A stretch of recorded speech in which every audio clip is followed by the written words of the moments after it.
श्री हरि बोलो ग्रंथराज श्रीमद् भगवद गीता जी की जय। नमस्कार मित्रों, स्वागत है आपका हमारे चैनल पर जहां हम भगवद गीता के श्लोकों के माध्यम से जीवन के महत्वपूर्ण पाठ सीखते हैं। आज के इस विशेष वीडियो में आपका स्वागत है। हम गीता के अध्याय 7 श्लोक 2 की गहराई में उतरेंगे, जहां भगवान श्री कृष्ण आत्मा और ज्ञान का अद्वितीय पाठ सिखाते हैं। पिछली बार हमने गीता के अध्याय 7 श्लोक 1 को समझा, जिसमें श्री कृष्ण ने भक्तों के लिए भगवान तक पहुंचने के मार्ग को स्पष्ट किया। श्री परमात्मने नमः। गीता सुगीता कर्तव्या किमन्यः शास्त्र विस्तरया या स्वयं पद्मनाभस्य मुख पद्माद्विनीयः श्रिता। अथ ध्यानम्। शांताकारं भुजग शयनं पद्मनाभं सुरेशं विश्व आधारं गगन सदृशं मेघवर्णं शुभांगम। लक्ष्मीकांत कमल नयन योगिभिः ध्यान गम्यं वंदे विष्णु भव भयहरं सर्व लोकैकनाथम्। यं ब्रह्मा वरुणेन्द्र रुद्रमृतः स्तुन्वन्ति दिव्यैः स्तवैर्वेदैः सांग पद क्रमोपनिषदे गायन्ति यं सामगाः।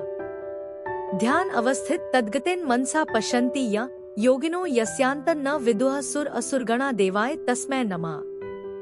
वसुदेव सुतं देव कंस चाणूर मर्दनम देवकी परमानंदम कृष्ण वंदे जगद्गुरुम। आज के श्लोक में श्री कृष्ण हमें ज्ञान और विज्ञान के संयुक्त स्वरूप को समझाएंगे। यह श्लोक हमें सिखाता है कि इस ब्रह्मांड की गूढ़ सच्चाइयों को कैसे समझा जाए। भगवद गीता अध्याय 7 श्लोक 2। विज्ञान सहित ज्ञान का वर्णन करने के लिए भगवान की प्रतिज्ञा और उसकी प्रशंसा। श्लोक 2। ज्ञानन्तेह सविज्ञानमिदं वक्ष्यामि शेषतः यज्ज्ञात्वा नेह भूयोन्यज् ज्ञातव्यं वशिष्यते। उच्चारण की विधि। ज्ञानम ते अहम सविज्ञानम इदम वक्ष्यामि अशेषतः यत् ज्ञात्वा न एह भूय अन्यत् ज्ञातव्यम अवशिष्यते। 2 शब्दार्थ। अहम अर्थात मैं, ते अर्थात तेरे लिए, इदम अर्थात इस, सविज्ञानम अर्थात विज्ञान सहित, ज्ञानम अर्थात तत्व ज्ञान को, अशेषतः अर्थात संपूर्णतया, वक्ष्यामि अर्थात कहूंगा, यत अर्थात जिसको, ज्ञात्वा अर्थात जानकर, एह अर्थात संसार में, भूयः अर्थात फिर, अन्यत अर्थात और कुछ भी, ज्ञातव्यम अर्थात जानने योग्य, न अवशिष्यते अर्थात शेष नहीं रह जाता। अर्थ। मैं तेरे लिए इस विज्ञान सहित तत्व ज्ञान को संपूर्णतया कहूंगा, जिसको जानकर संसार में फिर और कुछ भी जानने योग्य शेष नहीं रह जाता। 2 व्याख्या। ज्ञानतेह सविज्ञानमिदं वक्ष्यामि शेषतः। भगवान कहते हैं कि भैया अर्जुन, अब मैं विज्ञान सहित ज्ञान कहूंगा, तुम्हें कहूंगा और मैं खुद कहूंगा तथा संपूर्णता से कहूंगा। एक मैं विज्ञान सहित ज्ञान संपूर्णता से कहूंगा, इसमें विज्ञान ज्ञान का विशेषण है। विशेषण विशेष्य की विशेषता बताने वाला होता है। इस दृष्टि से विशेष्य व्यापक हुआ और विशेषण व्याप्य हुआ, अर्थात ज्ञान विशेष्य बड़ा हुआ और विज्ञान विशेषण छोटा हुआ। परंतु विज्ञान ने ज्ञान की विशेषता बता दी, इस दृष्टि से विज्ञान बड़ा अर्थात श्रेष्ठ हुआ। यहाँ यह संसार भगवान से ही उत्पन्न होता है और भगवान में ही लीन होता है, ऐसा मानना ज्ञान है, और सब कुछ भगवान ही है, भगवान ही सब कुछ बने हुए हैं, भगवान के सिवाय कुछ है ही नहीं, ऐसा अनुभव हो जाना विज्ञान है। इसमें ज्ञान सामान्य हुआ और विज्ञान विशेष हुआ। ऐसे तो हरेक आदमी हरेक गुरु से मेरे स्वरूप के बारे में सुनता है और उससे लाभ भी होता है, परंतु तुम्हें मैं स्वयं कह रहा हूं। स्वयं कौन? जो समग्र परमात्मा है, वह मैं स्वयं। मैं स्वयं मेरे स्वरूप का जैसा वर्णन कर सकता हूं, वैसा दूसरे नहीं कर सकते, क्योंकि वे तो सुनकर और अपनी बुद्धि के अनुसार विचार करके ही कहते हैं। 2 जैसे कोई वर्णन करता है तो वर्णन करने वाले का जो स्वयं का अनुभव है, वह पूरा बुद्धि में नहीं आता। बुद्धि में जितना आता है उतना मन में नहीं आता, और जितना मन में आता है उतना कहने में नहीं आता। इस प्रकार जब उसका अपना अनुभव भी पूरा कहने में नहीं आता, अर्थात वह अपने अनुभव को भी पूरा प्रकट नहीं कर सकता, तो फिर वह भगवान की तरह कैसे कह सकता है? उनकी बुद्धि समष्टि बुद्धि का एक छोटा सा अंश है, वह कितना जान सकती है। वे तो पहले अनजान होकर फिर जानकार बनते हैं, पर मैं सदा अलुप्त ज्ञान हूं। मेरे में अनजानपना न है, न कभी था, न होगा और न होना संभव ही है। इसलिए मैं तेरे लिए उस तत्व का वर्णन करूंगा जिसको जानने के बाद और कुछ जानना बाकी नहीं रहेगा। 10वें अध्याय के 16वें श्लोक में अर्जुन कहते हैं कि आप अपनी सबकी सब विभूतियों को कहने में समर्थ हैं, वक्तुम रहस्य शेषेण दिव्याह्यात्म विभूतिया। तो उसके उत्तर में भगवान कहते हैं कि मेरे विस्तार का अंत नहीं है, इसलिए प्रधानता से कहूंगा, प्राधान्यतः कुरु श्रेष्ठ नास्त्यंतो विस्तरस्य में। 10:19। फिर अंत में कहते हैं कि मेरी विभूतियों का अंत नहीं है, नान्तोस्ति मम दिव्याना विभूतिना परंतप। 10:40। यहां 7:2 में भगवान कहते हैं कि मैं विज्ञान सहित ज्ञान को संपूर्णता से कहूंगा, शेष नहीं रखूंगा, अशेषतः।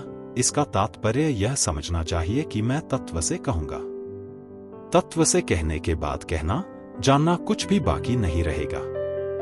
10वें अध्याय में विभूति और योग की बात आई कि भगवान की विभूतियों का और योग का अंत नहीं है। अभिप्राय है कि विभूतियों का अर्थात भगवान की जो अलग अलग शक्तियां हैं उनका और भगवान के योग का अर्थात सामर्थ्य, ऐश्वर्य का अंत नहीं आता। रामचरितमानस में कहा है, निर्गुण रूप सुलभ अति सगुण जान नहीं कोई, सुगम अगम नाना चरित सुनी मुनि मन भ्रम होई। उत्तर 073 खा। तात्पर्य है कि सगुण भगवान का जो प्रभाव है, ऐश्वर्य है, उसका अंत नहीं आता। जब अंत ही नहीं आता तब उसको जानना मनुष्य की बुद्धि के बाहर की बात है, परंतु जो वास्तविक तत्व है उसको मनुष्य सुगमता से समझ सकता है। जैसे सोने के गहने कितने होते हैं, इसको मनुष्य नहीं जान सकता क्योंकि गहनों का अंत नहीं है, परंतु उन सब गहनों में तत्व से एक सोना ही है, इसको तो मनुष्य जान ही सकता है। ऐसे ही परमात्मा की संपूर्ण विभूतियों और सामर्थ्य को कोई जान नहीं सकता, परंतु उन सब में तत्व से एक परमात्मा ही है, इसको तो मनुष्य तत्व से जान ही सकता है। परमात्मा को तत्व से जानने पर उसकी समझ तत्व से परिपूर्ण हो जाती है, बाकी नहीं रहती।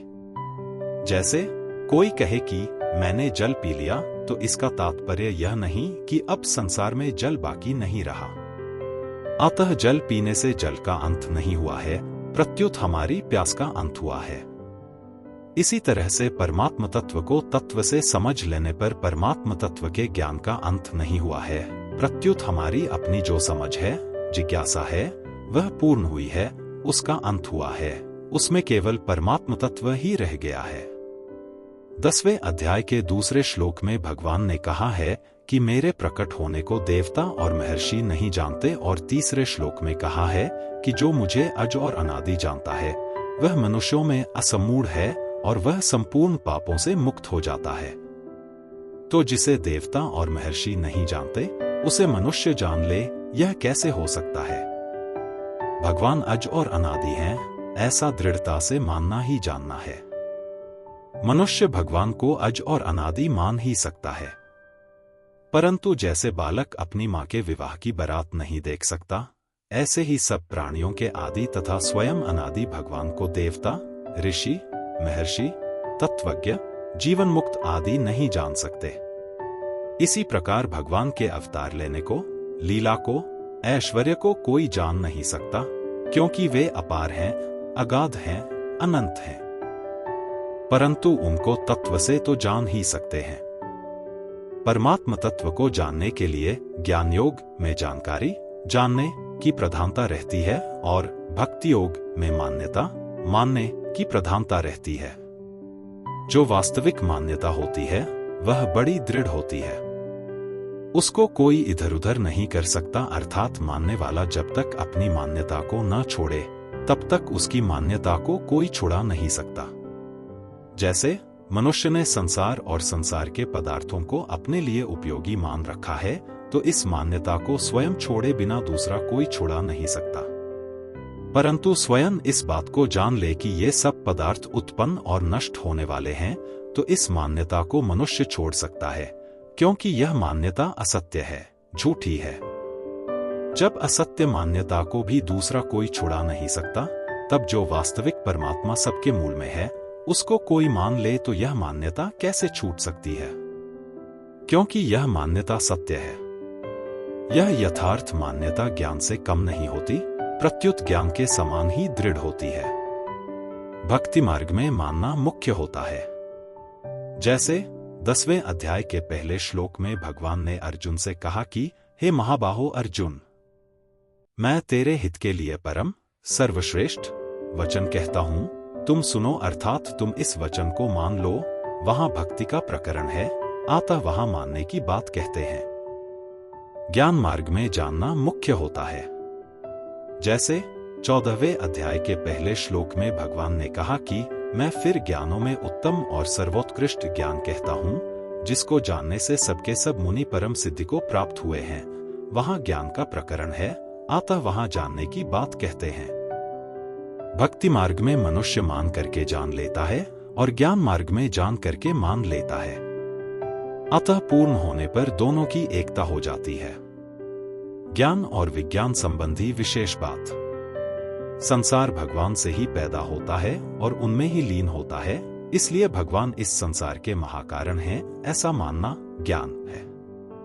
भगवान के सिवाय और कोई चीज है ही नहीं, सब कुछ भगवान ही है, स्वयं भगवान ही सब कुछ बने हुए हैं, ऐसा अनुभव हो जाना विज्ञान है। अपरा और परा प्रकृति मेरी है, इनके संयोग से संपूर्ण प्राणियों की उत्पत्ति होती है और मैं इस संपूर्ण जगत का महाकारण हूं। 4 से 6 श्लोक तक ऐसा कहकर भगवान ने ज्ञान बताया। मेरे सिवाय अन्य कोई है ही नहीं, सूत के धागे में उसी सूत की बनी हुई मणियों की तरह सब कुछ मेरे में ही ओतप्रोत है। 7वां श्लोक, ऐसा कहकर भगवान ने विज्ञान बताया। जल में रस, चंद्र सूर्य में प्रभा मैं हूं इत्यादि संपूर्ण भूतों का सनातन बीज मैं हूं। सात्विक, राजस और तामस भाव मेरे से ही होते हैं। 8वें से 12वें श्लोक तक ऐसा कहकर ज्ञान बताया। ये मेरे में और मैं इनमें नहीं हूं, अर्थात सब कुछ मैं ही मैं हूं, क्योंकि इनकी स्वतंत्र सत्ता नहीं है। 12वां श्लोक, ऐसा कहकर विज्ञान बताया। जो मेरे सिवाय गुणों की अलग सत्ता मान लेता है, वह मोहित हो जाता है। परंतु जो गुणों से मोहित न होकर, अर्थात ये गुण भगवान से ही होते हैं और भगवान में ही लीन होते हैं, ऐसा मानकर मेरे शरण होता है, वह गुणमयी माया को तर जाता है। ऐसे मेरे शरण होने वाले 4 प्रकार के भक्त होते हैं, अर्थार्थी, आर्त, जिज्ञासु और ज्ञानी प्रेमी। ये सभी उदार हैं, पर ज्ञानी अर्थात प्रेमी मेरे को अत्यंत प्रिय है और मेरी आत्मा ही है। 13वें से 18वें श्लोक तक ऐसा कहकर ज्ञान बताया। जिसको सब कुछ वासुदेव ही है ऐसा अनुभव हो जाता है, वह महात्मा अत्यंत दुर्लभ है। 19वां श्लोक, ऐसा कहकर विज्ञान बताया। मेरे को न मानकर जो कामनाओं के कारण देवताओं के शरण हो जाते हैं, उनको अंत वाला फल जन्म मरण मिलता है, और जो मेरे शरण हो जाते हैं उनको मैं मिल जाता हूं। जो मुझे अजय विनाशी नहीं जानते, उनके सामने मैं प्रकट नहीं होता। मैं भूत, भविष्य और वर्तमान तीनों कालों को और उनमें रहने वाले संपूर्ण प्राणियों को जानता हूं, पर मेरे को कोई नहीं जानता। जो द्वंद्व मोह से मोहित हो जाते हैं, वे बार बार जन्म मरण को प्राप्त होते हैं। जो एक निश्चय करके मेरे भजन में लग जाते हैं, उनके पाप नष्ट हो जाते हैं तथा वे निर्द्वंद्व हो जाते हैं। 20वें से 28वें श्लोक तक ऐसा कहकर ज्ञान बताया। जो मेरा आश्रय लेते हैं, वे ब्रह्मा, अध्यात्म, कर्म, अधिभूत, अधिदैव और अधियज्ञ को जान जाते हैं, अर्थात चराचर सब कुछ मैं ही हूं, ऐसा उनको अनुभव हो जाता है। 7, 29 से 30 ऐसा कहकर विज्ञान बताया। यज्ञात्वा नेह भूयोन्यज्ञातव्यम वशिष्यते। विज्ञान सहित ज्ञान को जानने के बाद जानना बाकी नहीं रहता। तात्पर्य है कि मेरे सिवाय संसार का मूल दूसरा कोई नहीं है, केवल मैं ही हूं। मत्तः परतरम नान्यत् किंचिदस्ति धनंजय। गीता 7 और तत्व से सब कुछ वासुदेव ही है, वासुदेवः सर्वम। 7, 19 और कोई है ही नहीं, ऐसा जान लेगा तो जानना बाकी कैसे रहेगा, क्योंकि इसके सिवाय दूसरा कुछ जानने योग्य है ही नहीं। यदि एक परमात्मा को न जानकर संसार की बहुत सी विद्याओं को जान भी लिया तो वास्तव में कुछ नहीं जाना है, कोरा परिश्रम ही किया है। जानना कुछ बाकी नहीं रहता, इसका तात्पर्य है कि इंद्रियों से, मन से, बुद्धि से जो परमात्मा को जानता है वह वास्तव में पूर्ण जानना नहीं है। कारण कि ये इंद्रियां, मन और बुद्धि प्राकृत हैं, इसलिए ये प्रकृति से अतीत तत्व को नहीं जान सकते। स्वयं जब परमात्मा के शरण हो जाता है तब स्वयं ही परमात्मा को जानता है। इसलिए परमात्मा को स्वयं से ही जाना जा सकता है, मन बुद्धि आदि से नहीं। परिशिष्ट भाव, परा तथा अपरा प्रकृति की स्वतंत्र सत्ता नहीं है, यह ज्ञान है, और परापरा सब कुछ भगवान ही है, यह विज्ञान है। अतः अहम सहित सब कुछ भगवान ही है, यही विज्ञान सहित ज्ञान है। ज्ञातव्यम, जिसको अवश्य जानना चाहिए और जो जाना जा सकता है उसको ज्ञातव्य कहते हैं। विज्ञान सहित ज्ञान को अर्थात भगवान के समग्र रूप को जानने के बाद फिर जानने योग्य कुछ भी शेष नहीं रहता, अर्थात जो यथार्थ तत्व जानना चाहता है उसके लिए जानना कुछ भी बाकी नहीं रहता। कारण कि जब एक भगवान के सिवाय किंचन मात्र भी कुछ है ही नहीं, इसी अध्याय का 7वां श्लोक, तो फिर जानने योग्य क्या बाकी रहेगा। यहाँ कोई कह सकता है कि विज्ञान सहित ज्ञान कहने से ज्ञान की मुख्यता और विज्ञान की गौणता हुई, परंतु वास्तव में ऐसी बात नहीं है। केवल ज्ञान से मुक्ति तो हो जाती है, पर प्रेम का अनंत आनंद तभी मिलता है जब उसके साथ विज्ञान भी हो। ज्ञान धन की तरह है और विज्ञान आकर्षण है। जैसे धन के आकर्षण में जो सुख है वह धन में नहीं है, ऐसे ही विज्ञान भक्ति में जो आनंद है वह ज्ञान में नहीं है। ज्ञान में तो अखंड रस है, पर विज्ञान में प्रतिक्षण वर्धमान रस है। इसलिए विज्ञान सहित ज्ञान कहने में भगवान का लक्ष्य मुख्य रूप से विज्ञान की तरफ ही है और उसी को भगवान श्रेष्ठ बताना चाहते हैं, क्योंकि विज्ञान समग्रता का वाचक है। संबंध भगवान ने दूसरे श्लोक में यह बताया कि मैं विज्ञान सहित ज्ञान को संपूर्णता से कहूंगा, जिससे कुछ भी जानना बाकी नहीं रहता। जब जानना बाकी रहता ही नहीं तो फिर सब मनुष्य उस तत्व को क्यों नहीं जान लेते। इसके उत्तर में आगे का श्लोक कहते हैं। कल के वीडियो में हम गीता के अध्याय 7 श्लोक 3 को विस्तार से समझेंगे, जहां भगवान श्री कृष्ण मानव जीवन की दुर्लभता और ज्ञान प्राप्ति की कठिनाई पर प्रकाश डालेंगे। दोस्तों, अगर आपको यह वीडियो पसंद आया हो तो इसे लाइक और शेयर करना न भूलें। चैनल को सब्सक्राइब करें और हमें कमेंट में बताएं कि आपने आज के वीडियो से क्या सीखा। दोस्तों, आज का श्लोक आपको कैसा लगा? क्या आप भी ये मानते हैं कि भगवद गीता सिर्फ एक ग्रंथ नहीं बल्कि जीवन जीने का एक पूरा नक्शा है? अगर हाँ, तो इस वीडियो को लाइक और शेयर करके अपनी सहमति जरूर बताएं। याद रखें, हर समस्या का समाधान हमारे भीतर ही है। भगवद गीता का ज्ञान हमें यह सिखाता है कि हम कैसे अपने भीतर की शक्ति को पहचान सकते हैं और अपने जीवन को सफल बना सकते हैं। कल मिलते हैं एक और रोमांचक श्लोक के साथ। तब तक के लिए अपना ध्यान रखें और भगवद गीता की सीख को अपने जीवन में उतारते रहें। बोलो ग्रंथराज श्रीमद् भगवद गीता जी की जय। जय श्री कृष्ण।